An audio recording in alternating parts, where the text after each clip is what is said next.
Hi friends, ഇന്ന് ഞാൻ വന്നിട്ടുള്ളത് ബീഫ് കറിയുടെ റെസിപ്പി ആയിട്ടാണേ. ഇതിനായിട്ടൊരു ചട്ടി അടുപ്പിൽ വെച്ച് എണ്ണ ഒഴിച്ച് ചൂടാകിയതിന് ശേഷം കുറച്ച് കടുകിട്ട് പൊട്ടിക്കാം. അതിനുശേഷം കുറച്ച് തേങ്ങാക്കൊത്തിട്ട് നന്നായി മൂപ്പിച്ചെടുക്കാം.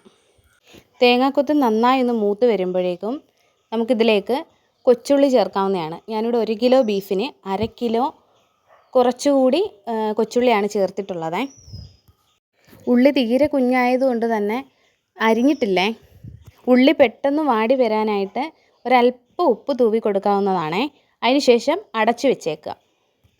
ഉള്ളി അവിടെ നിന്ന് വാടുമ്പോഴേക്കും നമുക്കതിനാവശ്യമായ ഇൻഗ്രീഡിയൻസ് മൂപ്പിച്ചെടുക്കാവുന്നതാണ്. ഇതിനായി 3 ടേബിൾ സ്പൂൺ മുളക് പൊടി, 2.5 ടേബിൾ സ്പൂൺ മല്ലിപ്പൊടി, 1 ടീസ്പൂൺ മഞ്ഞൾപ്പൊടി, 1 ടീസ്പൂൺ കുരുമുളക് പൊടി, 1/2 ടീസ്പൂൺ മസാലപ്പൊടി. ഇത്രയും ചീനച്ചട്ടി അടുപ്പിൽ വെച്ച് നന്നായിട്ട് ചൂടാക്കി എടുക്കുക.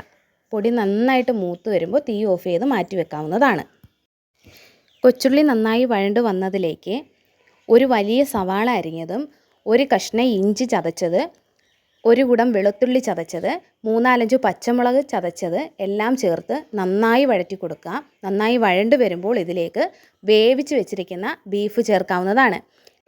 ബീഫിന് ആവശ്യമായ ഉപ്പ് വേവിക്കാൻ വെക്കുമ്പോൾ തന്നെ ചേർത്ത് കൊടുക്കാവുന്നതാണ്. ഇത് നന്നായിട്ടൊന്ന് തിളച്ച് വരുമ്പോൾ മാറ്റി വെച്ചിരിക്കുന്ന മൂപ്പിച്ച മസാലപ്പൊടികൾ കൂടി ഇതിലേക്ക് ചേർക്കാം.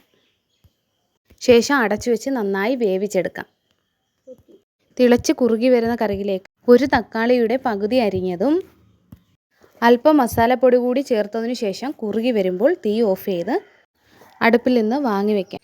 ഇതിലേക്ക് മല്ലിയില അരിഞ്ഞത് ആവശ്യമുണ്ടെങ്കിൽ ചേർക്കാം. ഇത് ചീനിയുടെ കൂടെ സൂപ്പർ കോമ്പിനേഷനാണേ. നിങ്ങളെല്ലാവരും ഒന്ന് ട്രൈ ചെയ്ത് നോക്കണേ. എന്നിട്ട് ഫീഡ്ബാക്ക് അറിയിക്കുക കൂടി ചെയ്യണം. ഇഷ്ടപ്പെട്ടാൽ ഒരു ലൈക്ക് കൂടി തന്നേക്കണേ.